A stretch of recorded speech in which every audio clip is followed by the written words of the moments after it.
चलिए आज जरा समय में पीछे चलते हैं और प्राचीन आर्यों की दुनिया को समझने की कोशिश करते हैं। जानते हैं कि उनकी मान्यताएं क्या थीं, वो अपने जिंदगी की मुश्किलों का सामना आखिर करते कैसे थे और उन्होंने ज्ञान की एक ऐसी विरासत कैसे छोड़ी जो आज भी रहस्यों से भरी हुई है। तो सबसे पहला सवाल जो दिमाग में आता है वो ये है कि प्राचीन आर्य अपनी रोजमर्रा की जरूरतें, अपनी इच्छाएं, फिर चाहे वो अच्छी फसल की हो या युद्ध में जीत की, आखिर पूरी कैसे करते थे। देखिए, इसका जवाब मिलता है उनकी आस्था में, उनके विश्वास में। उनका ये मानना था कि जिंदगी की हर छोटी बड़ी चीज पर देवताओं का नियंत्रण है। तो अपनी कोई भी जरूरत पूरी करवाने का सबसे सीधा तरीका था देवताओं को खुश करना, उनका आशीर्वाद लेना। और देवताओं को खुश करने का ये जो तरीका था ना, उसे एक खास नाम दिया गया, यज्ञ। शुरू में तो ये बस देवताओं की तारीफ में कहे गए कुछ श्लोक हुआ करते थे, लेकिन धीरे धीरे ये एक पूरा का पूरा अनुष्ठान, एक रिचुअल बन गया।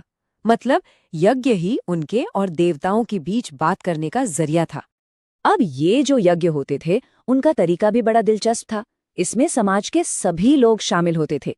सिर्फ पुरुष ही नहीं, बल्कि महिलाएं भी बराबर की भागीदार होती थी। और इन यज्ञों को जो करवाते थे, जो इसके एक्सपर्ट होते थे, उन्हें पुरोहित कहा जाता था।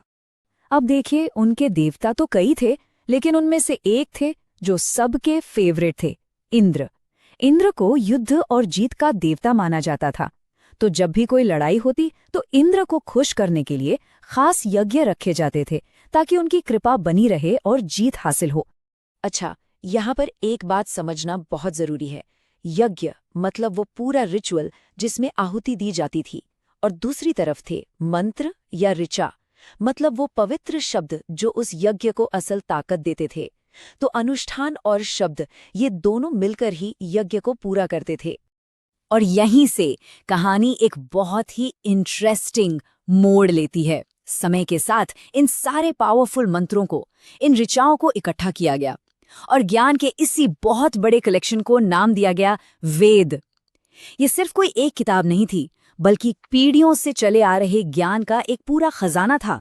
लेकिन मजे की बात यह है कि जैसे हम वेदों की इस दुनिया में झांकते हैं ना, तो जवाब कम और सवाल ज्यादा मिलने लगते हैं।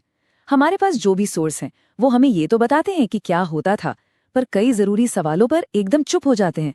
चलिए देखते हैं कैसे। तो पहला सवाल तो यही उठता है कि भाई, ये वेद आखिर हैं कितने? क्या ये सारा ज्ञान एक ही ग्रंथ में है या इसके कई अलग अलग हिस्से हैं? और अगर ये एक से ज्यादा है, तो फिर अगला सवाल, इनके नाम क्या हैं? इन्हें अलग अलग क्यों बांटा गया है? क्या इनके विषय अलग हैं या फिर ये अलग अलग समय पर लिखे गए? अब आते हैं सबसे बड़े रहस्य पर कि इन्हें लिखा किसने। जैसे कि ऋग्वेद, जो सबसे पुराना वेद माना जाता है, देवताओं की स्तुतियों से भरा हुआ, पर सवाल वही है, इसे लिखा किसने? और ये सवाल सिर्फ ऋग्वेद तक ही नहीं रुकता। यजुर्वेद को ले लीजिए, जिसमें यज्ञ करने के सारे तौर तरीके लिखे हैं, मतलब एक तरह से यज्ञ करने की इंस्ट्रक्शन मैनुअल। पर इसका रचयिता कौन? कोई नहीं जानता। फिर आता है सामवेद, जिसकी ऋचाओं को गाया जाता था, जिसे भारतीय संगीत का जन्मदाता भी कहते हैं। पर इस खूबसूरत संगीत को बनाया किसने? इसका संगीतकार कौन था? और आखिर में अथर्ववेद, जो बाकी सबसे काफी अलग है। इसमें रोजमर्रा की जिंदगी, जादू टोना, दवाइयों, इन सब के मंत्र मिलेंगे। पर इस अनोखे वेद का लेखक कौन था? हर वेद के साथ हमें उनका ज्ञान तो मिलता है, पर उनके रचयिता का नाम कहीं नहीं मिलता। तो बात ये है कि हम ये तो जानते हैं कि यज्ञ कैसे होते थे, कौन से देवता पूजे जाते थे, मंत्रों का क्या मतलब था, लेकिन इन सबको रचने वाले वो ज्ञानी लोग, वो ऋषि कौन थे? ये आज भी एक बहुत बड़ा रहस्य है।